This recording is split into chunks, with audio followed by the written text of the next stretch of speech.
des travaux de la session ordinaire du Conseil des ministres de ce jeudi 8 novembre 2012, histoire de prendre le taureau par les cornes afin d'éviter tout retard dans l'exécution des grands chantiers ainsi que dans la bonne marche. Donc, pas seulement le développement durable est une approche chère à la troisième, étant entendu que nous avons le devoir de léguer aux générations futures un pays riche en faune et en flore. C'est pourquoi les questions relatives à la gestion rigoureuse de l'environnement figurent en bonne place parmi les priorités du gouvernement de changement. Dans cette dynamique, le président de la République fait de l'application rigoureuse de l'interdiction formelle de coupe abusive du bois un cheval de bataille. Pour ça, Alpha Condé et son gouvernement tiennent à ce qu'à la matière, force soit donnée à la loi, c'est-à-dire le code de l'environnement. Tout au plus, la problématique de l'emploi des jeunes est traitée par le gouvernement comme le défi majeur du mandat du président de la République. Le gouvernement est donc à pied d'œuvre pour la création de l'emploi afin de lutter efficacement contre le chômage en Guinée. Le compte rendu de la session ordinaire du Conseil des ministres, c'est avec le porte-parole du gouvernement. Compte rendu du Conseil des ministres. Sous la présidence de son Excellence, le professeur Alpha Condé, chef de l'État, la session ordinaire du Conseil des ministres s'est tenue ce jeudi 8 novembre de 10h à 12h autour de l'ordre du jour suivant. 1. Message de Monsieur le Président de la République. 2. Compte rendu des sessions ordinaires du Conseil interministériel du 30 octobre et du 6 novembre 2012 par Monsieur le Premier ministre. 3. Décision. 4. Divers. Dans son message, le chef de l'État a rappelé au Conseil les objectifs de la mission qu'il vient d'effectuer aux Émirats arabes unis. Il a invité le gouvernement à donner davantage de détails aux populations sur cette visite de travail et d'amitié à Abu Dhabi. Le président de la République a ensuite demandé au gouvernement de prendre toutes dispositions utiles pour que les performances économiques déjà enregistrées impactent positivement et durablement les conditions de vie des populations guinéennes.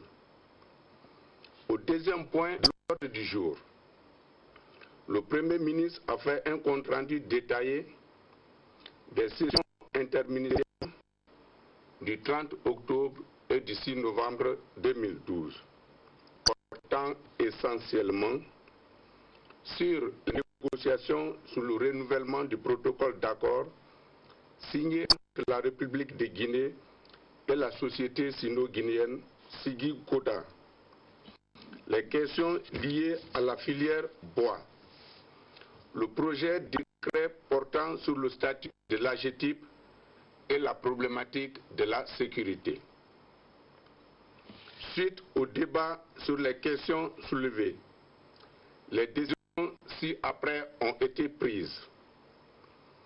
Le Conseil invite la commission interministérielle composée des ministres de la Justice, de la fonction publique, à diligenter l'examen et la synthèse des propositions soumises par les départements sous cadre d'orientation du travail au sein des administrations guinéennes.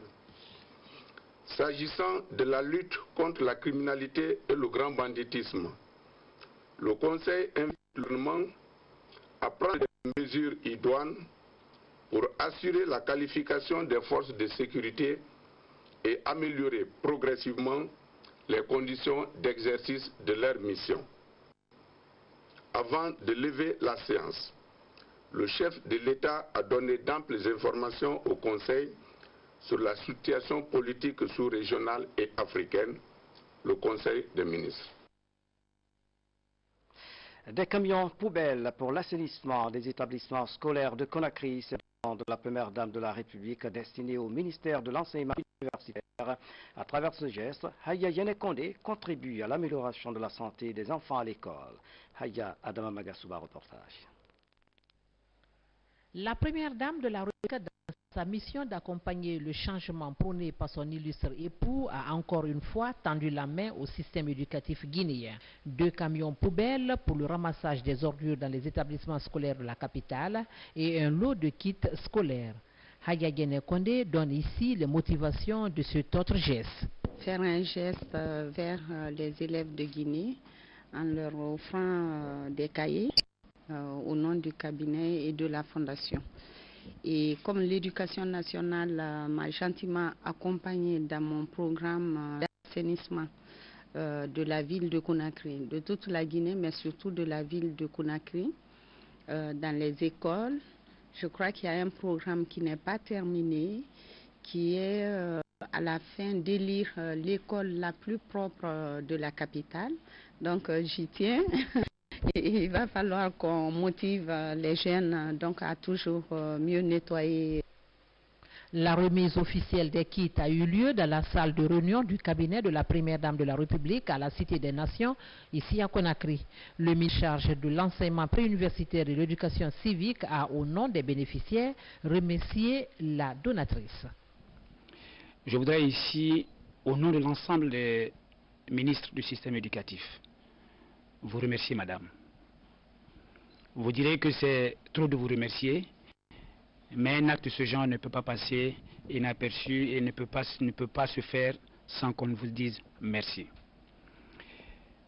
Vous avez à plusieurs reprises montré votre générosité et votre souci de contribuer au développement de notre école qui est chère à votre cher époux. Vous nous avez accompagnés dans les réformes.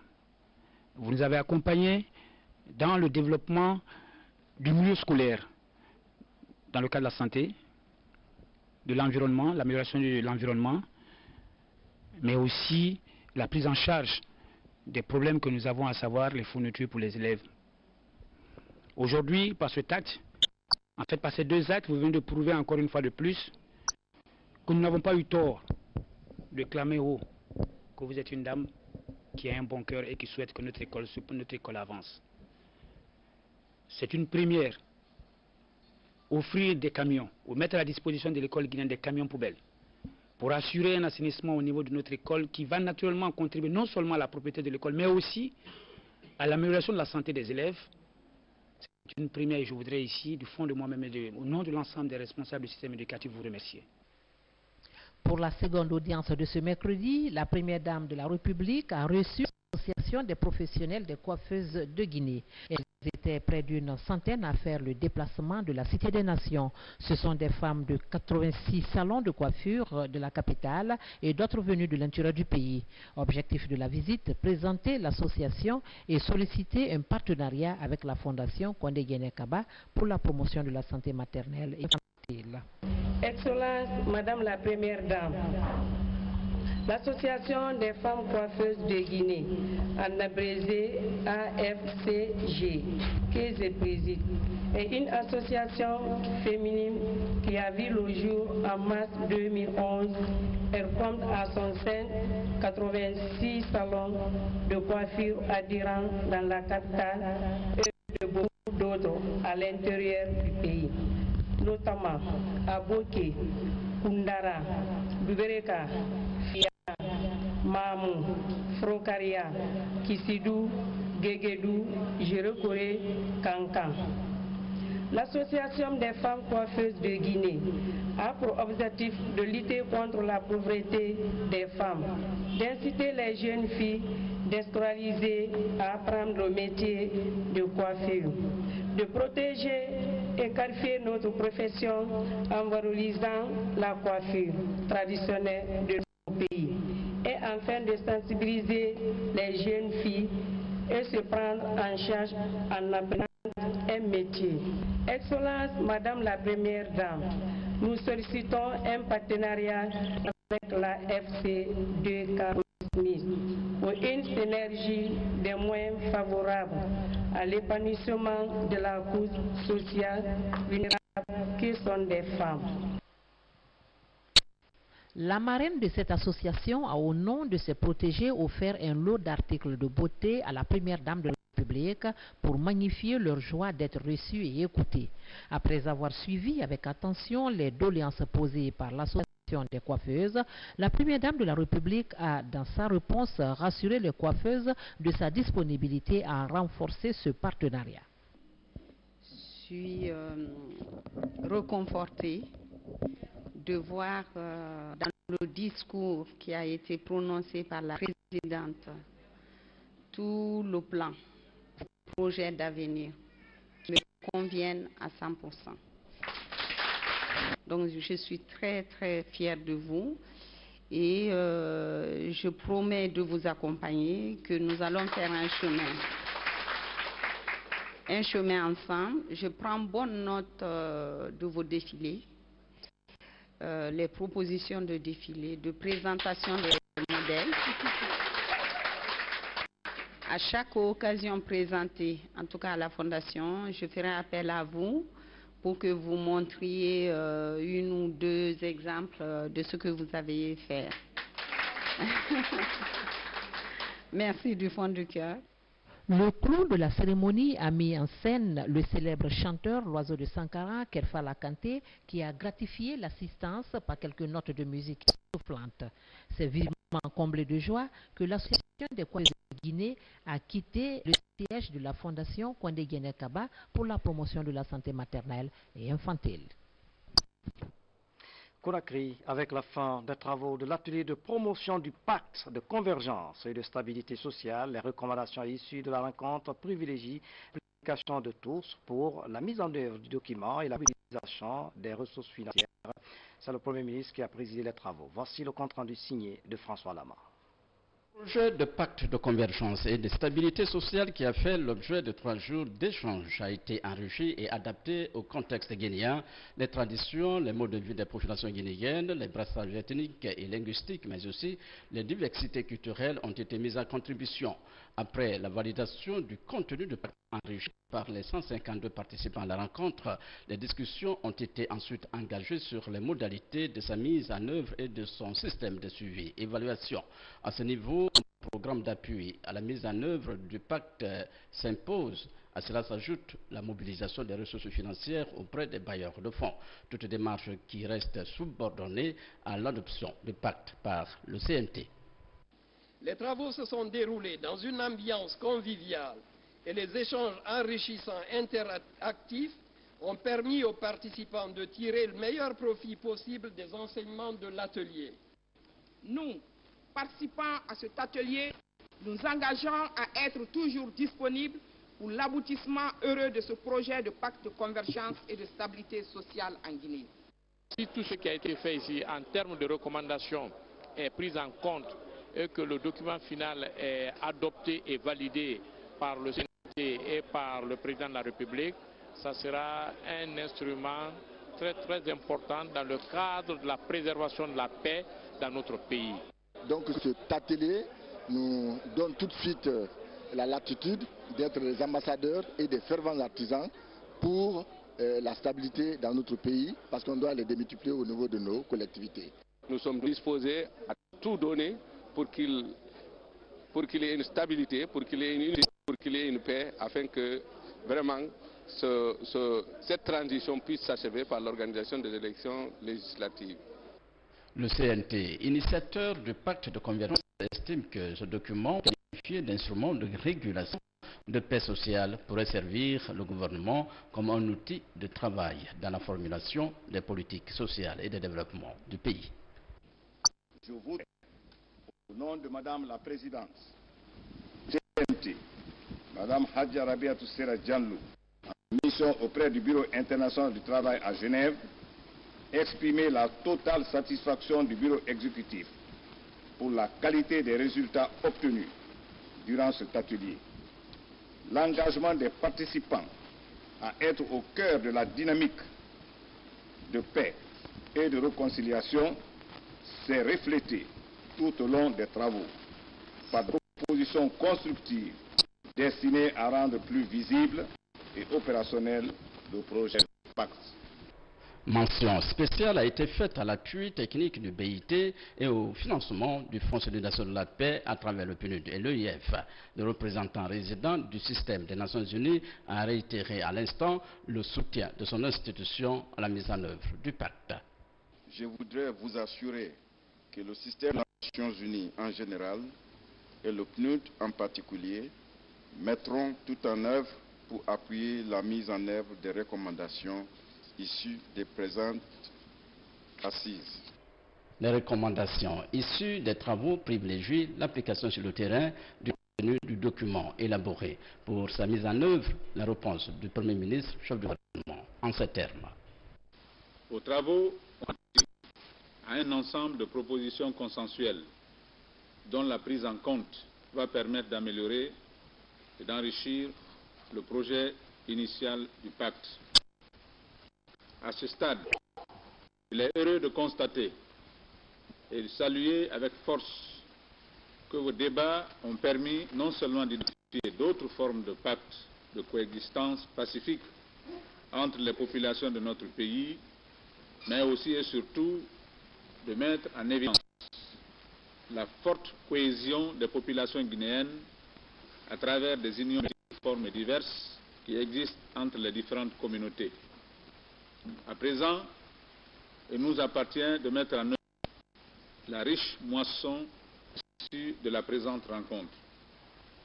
Je voudrais, au nom du président de la République, le professeur Alpha Condé, vous renouveler la disponibilité effective et permanente du gouvernement à accompagner tous les acteurs œuvrant dans le domaine de la promotion de la paix et de la réconciliation nationale.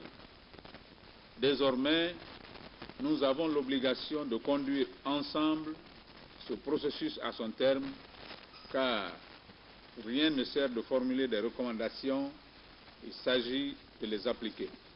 Au moment où s'achève cette rencontre, la Guinée, notre pays, s'achemine vers la tenue des élections législatives qui mettront un terme à la période de transition que connaît le pays. Je voudrais saisir à nouveau cette tribune pour en appeler à l'esprit civique et patriotique de tous et de chacun, afin que le climat de paix, de concorde et de quiétude sociale soit préservé et mieux renforcé afin d'assurer le maximum de chances à l'émergence d'une Guinée stable et tournée vers un avenir radieux. Pour sa part, le gouvernement, en adéquation avec les orientations stratégiques de son Excellence, Monsieur le Président de la République, ne ménagera aucun effort pour faire du dialogue inclusif et durable l'instrument privilégié de la réconciliation nationale.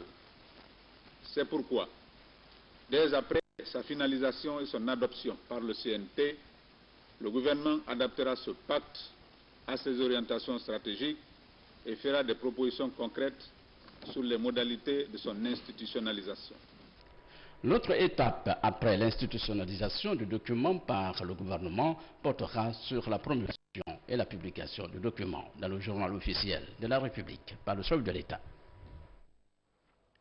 Les partenaires de la Guinée témoignent de leur soutien à la nouvelle CENI. Ils l'ont prouvé ce jeudi par leur présence massive au siège de l'institution. Les partenaires au développement ont promis d'accompagner la nouvelle équipe dans l'organisation des prochaines élections législatives. Saïdou Mani Diallo nous fait le point. Plusieurs représentants d'institutions internationales et ambassadeurs, tous membres du club dénommé les Amis de la Guinée, étaient ce matin face au commissaire de la CENI. Au cours des échanges, les diplomates ont exprimé leur soutien à l'institution et réitéré aussi leur volonté de voir la nouvelle équipe dirigée par Bakary Fofana réussir à organiser des élections transparentes, crédibles et acceptées de tous. D'autres sujets moins importants, axés notamment sur l'appui technique et financier, ont été également abordés par les deux parties lors de cette audience. Toute chose, comme on le voit, qui contribuera à coup sûr à faciliter le travail à la nouvelle commission électorale et l'amener à satisfaire ainsi les attentes des populations en termes d'organisation et de transparence pendant les élections législatives, communales et communautaires. C'était un grand plaisir de rencontrer M. Bakary Fofana et le nouveau président de la CENI et son équipe, sa nouvelle équipe. Les amis de la Guinée saluent chaleureusement la création de cette nouvelle CENI. Cela marque une tournante, une occasion de tourner la page et d'avancer ensemble vers la tenue des élections législatives libres et justes et transparentes. La nouvelle CENI est essentielle dans ce processus. Les amis de la Guinée soutiennent la nouvelle CENI et se félicitent l'intention de son nouveau président, M. Bakary Fofana, de travailler dans un esprit de coopération, de compromis, d'inclusivité et de la transparence avec toutes les parties prenantes. Nous sommes confiants que tous les acteurs partagent le même esprit. La transition démocratique en Guinée a une trop longue durée. Il y a une nouvelle, pour le constater ici, cet après-midi, il y a une nouvelle énergie et détermination à résoudre par le dialogue de toutes les questions techniques qui restent. Nous espérons dans les prochaines semaines que toutes les parties prenantes travaillent ensemble dans ce processus afin que les élections législatives libres, pacifiques et transparentes puissent enfin avoir lieu. Plus de 6 millions de livres de manuels scolaires pour l'école guinéenne, une action du ministère de l'enseignement préuniversitaire qui vise à améliorer l'apprentissage des élèves du primaire. La question intéresse notre rédaction. Nous recevons en direct dans ce journal Dr Ibrahima Kourouma, bonsoir. Oui, bonsoir. Monsieur le ministre, merci d'avoir accepté notre invitation. Qu'est-ce qui vous a motivé à acheter plus de 6 millions de livres pour les primaires? Je voudrais dire que nous avons été motivés par le souci de qualifier le système éducatif. Oui. Vous savez, dans tout ce que nous avons entrepris depuis l'arrivée du président de la République, le professeur Alpha Condé au pouvoir, c'est de faire en sorte que notre école se qualifie. Et la qualification ne peut pas se faire si au niveau des enfants dont nous avons la charge, il n'y a pas de manuel. C'est bien d'avoir les cours des enseignants, mais aussi il faut avoir des manuels pour pouvoir travailler à la maison. Vous aurez plus d'informations sur cette question. Monsieur le ministre, merci. Nous allons vous revoir en fin du journal. À tout à l'heure. Le ministre des Droits de l'Homme et des Libertés publiques multiplie les contacts avec les élus locaux, les responsables des services de sécurité du gouvernorat de la ville de Conakry. Khalifa Gassama Diaby tente de traduire en actes concrets la vision du chef de l'État, professeur Alpha Condé, en matière de promotion des droits de l'homme et des libertés publiques dans notre pays. Le point avec ça, Amara Tondo. Cette rencontre vise à partager les informations relatives à la nécessité de la protection et de la garantie des droits humains et des libertés des personnes en vue de bâtir un état de droit. Khalifa Gassama Diaby a invité chacun à la responsabilité, au respect de la loi et de la dignité humaine pour fonder une démocratie réelle, gage certain d'une paix durable. Notre pays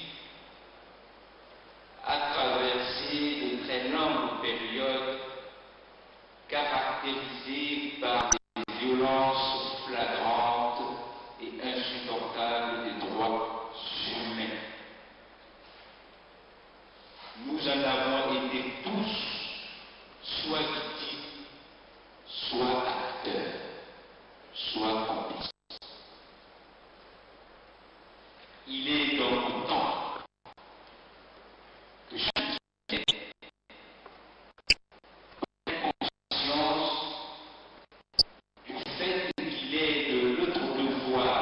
quotidien et permanent d'avoir un souci constant du respect du droit de l'autre. Les élus locaux et les responsables des services de sécurité ont vivement salué cette démarche avant de réitérer les disponibilités à accompagner ce nouveau département dans l'accomplissement de sa mission. Et nous allons